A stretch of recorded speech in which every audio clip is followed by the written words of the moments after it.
Hello YouTube, it's Mara and I'm back with another video. So as you can see by the title, today's going to be a little bit of a more serious video.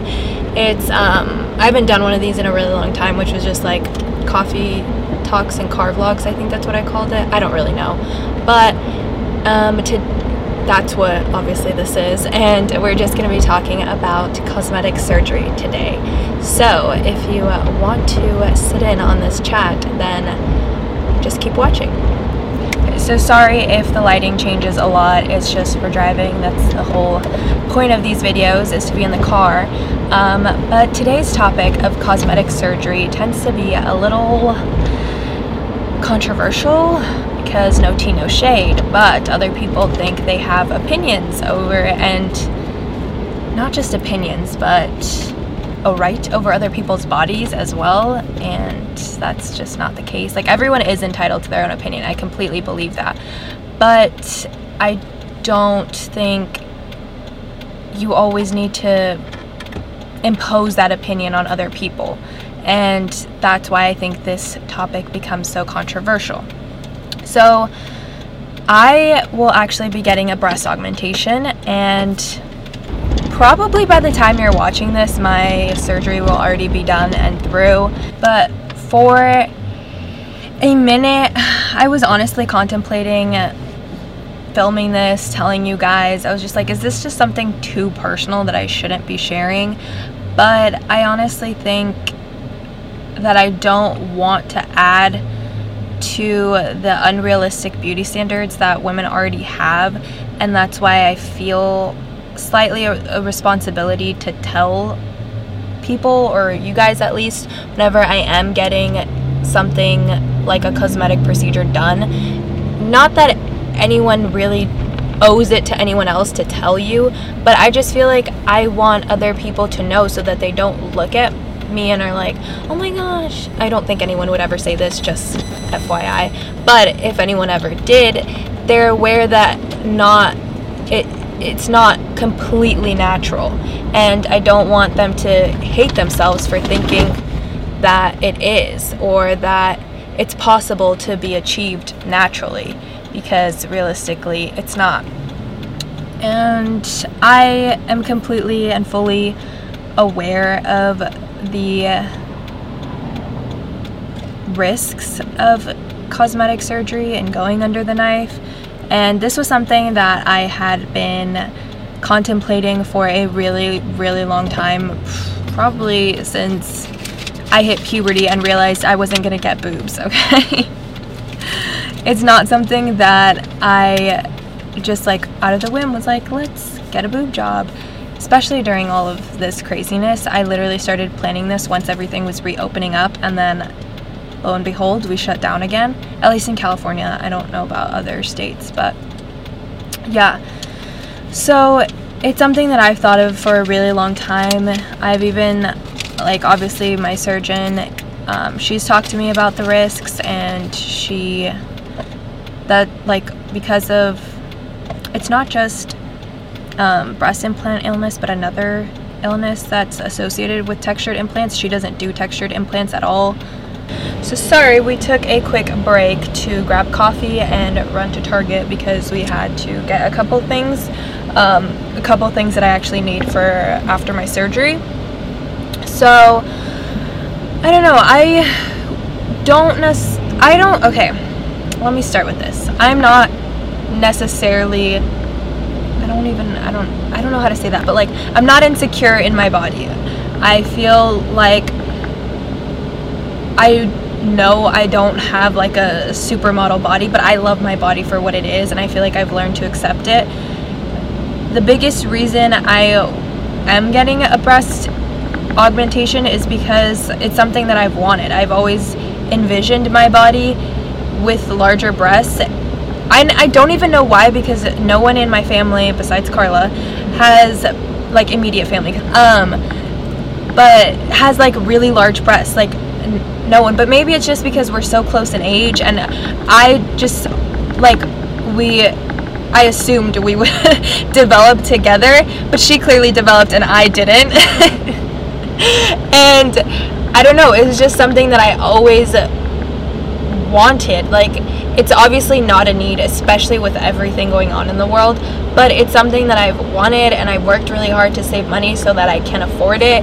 And 2, my breasts are asymmetrical, so it's not something that like you could notice in a shirt. But I feel like when I am wearing bathing suit tops, or maybe when I am wearing like tighter tops, one breast always looks, to me, a bit like not a bit, but like fuller than the other one, and it's just something that's bothered me. Again, it's not like the end all be all, like, oh, I'm so insecure in this and that's why I have to get a breast augmentation. No, but it is something that I want to fix if I can. And I feel like at the end of the day, it's like, if you have the means to do it and you want to do it and you want to do it for the right reasons, it's something that I'm gonna do. It's not like some guy told me I'm flat-chested and now I feel like I have to get a breast augmentation. Like, no, I would never do that, because I would never waste that much money I would never waste that much money to please a man, because I'm gonna waste that much money to please myself. If that's what I want, that's what I'm gonna do. But again, I think for the most part, this is just something that people really, really have to think about before just going and doing, and be very aware of all the risks that come along with it. So yeah, so anyway, that's just a quick explanation as to why I'm getting this done, why I already did, because this is gonna be up late after. Also, I just want to make it very clear and evident that when going, honestly, with anything really, but especially with something like this, to really do your research.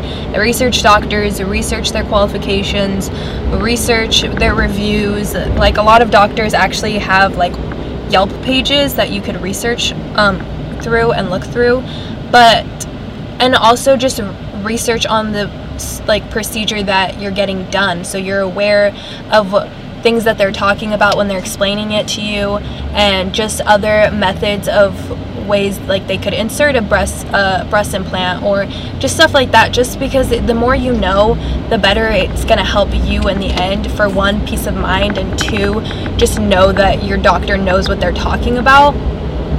So yes, research is very important, honestly. Okay, yeah, so I like seriously looked at 2 to 3 doctors. I only went to 1 consultation though, so that's not necessarily something I would recommend.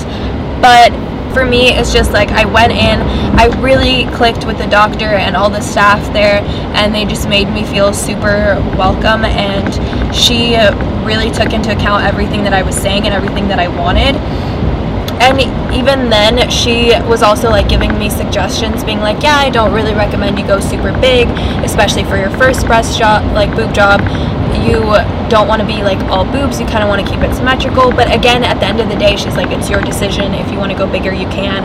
But like, she was giving me suggestions on what she thought looked the best on my body, which I really appreciate. Also, I really, really, really wanted to make sure that I had a woman surgeon. Not necessarily because I don't think a man would be like professional, but I don't know, to me it was just more of a comfort thing. I wanted a woman surgeon, I wanted a woman's eye, I wanted a woman's opinion, because they have breasts themselves, so they know what it looks like and what it would feel like, and what it would like, what would look better on a woman's body, as opposed to like a man. I don't know, I just feel like they would look at it more aesthetically, like, yes, aesthetically that looks good. I'm like, okay, but on my body, like, does that, look good? So I don't know, to me it was very important that I had a female doctor. And the other doctor that I was looking into, she was only doing virtual consultations. And again, you have to, majority of the doctors that you go to, I don't really think I've ever heard of any that don't. You have to pay for your consultation. I know it seems kind of annoying, but they are super busy. They're surgeons. They are on the clock all the time, so you do have to pay to get a sit-down discussion with them of what they would think would be like, if this is right for you or if it's not right for you.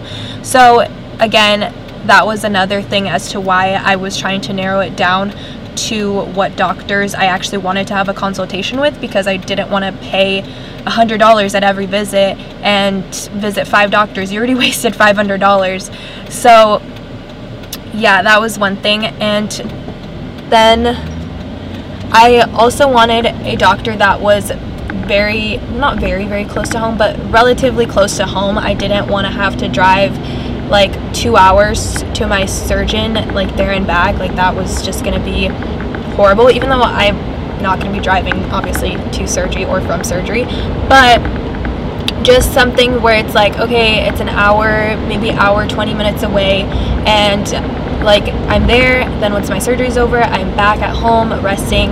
It's just something like convenient for me. So that was another thing that I took into account. So the other doctor that I was looking into only had online consultations, which I understand because of everything with COVID going on, but for me that didn't really make me feel welcome. Not necessarily that you need to feel welcome.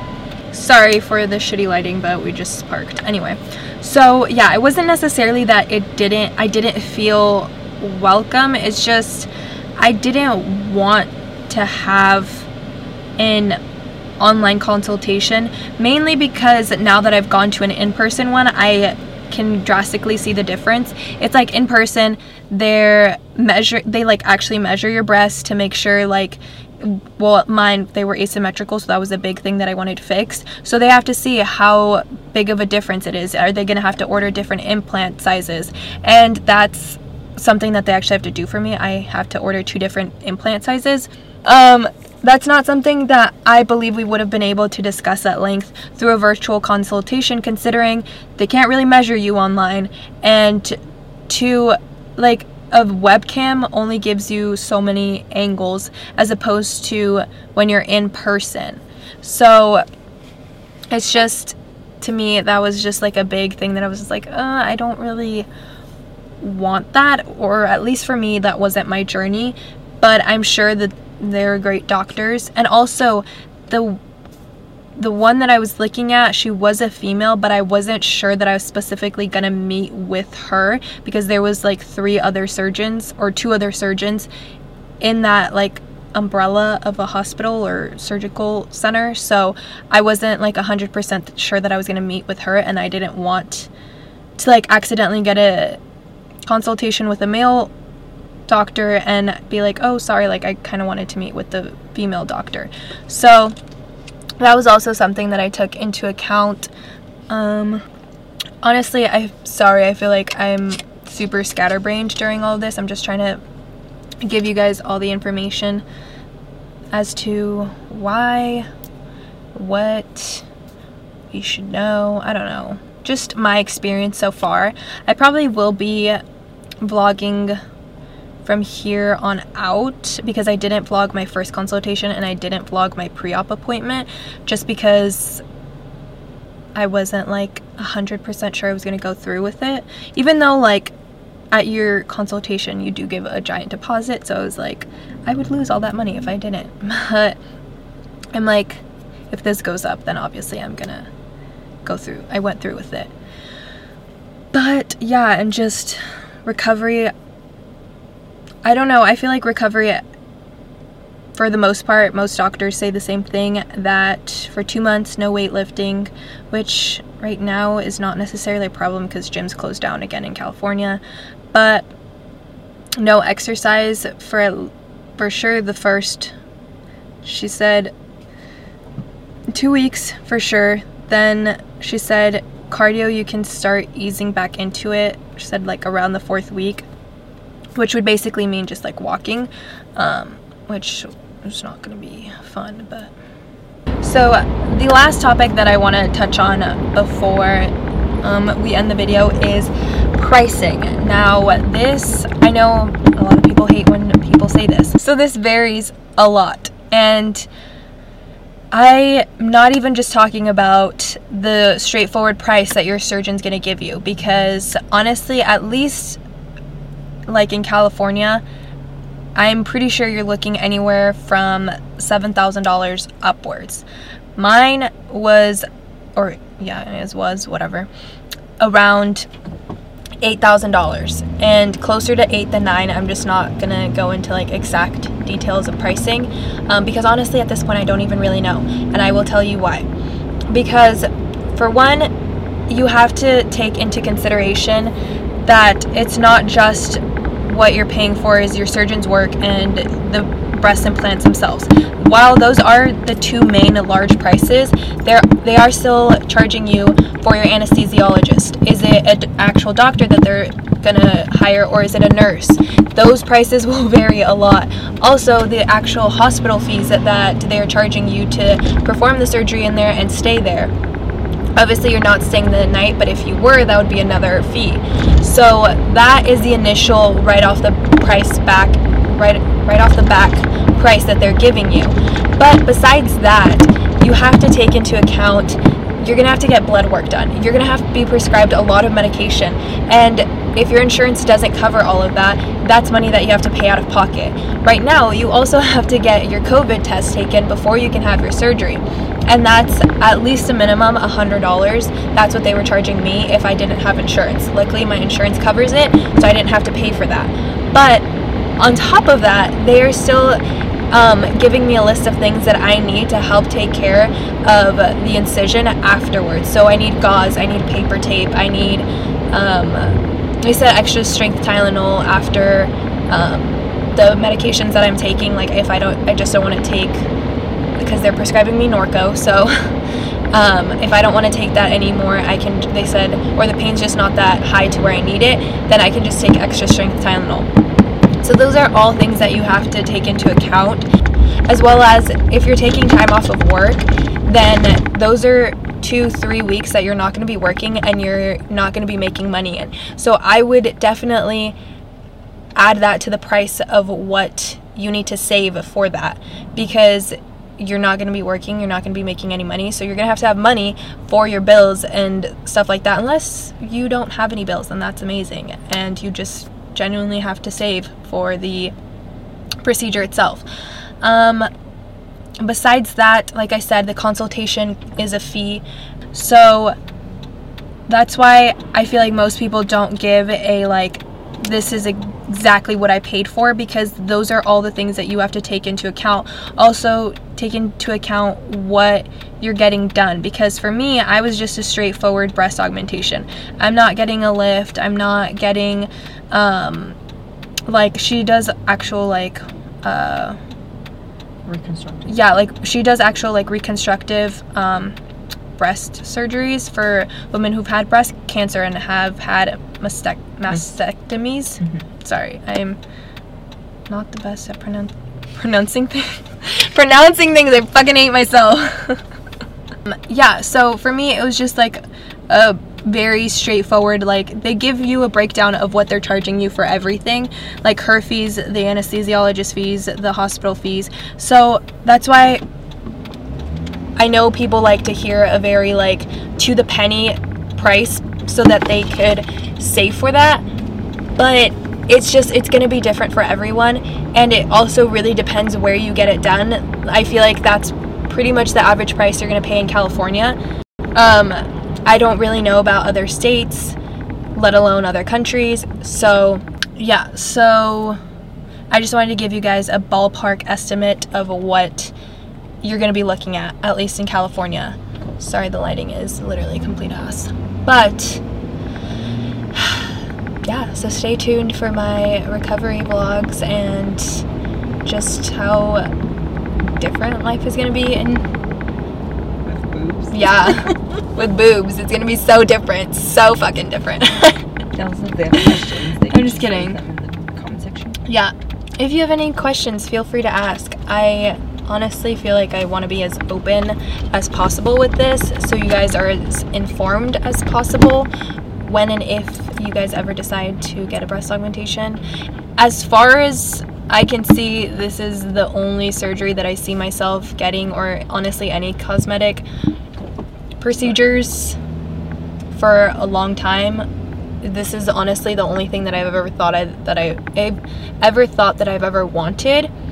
So, and honestly, cosmetic procedures are really fucking expensive. So, I'm not gonna be going back to back with anything, because my wallet would be fucking empty. Anyway, yeah. So if you have any questions, feel free to ask. I will try to answer it to the best of my ability. Besides that, peace and blessings, and I'll see you guys in the next video.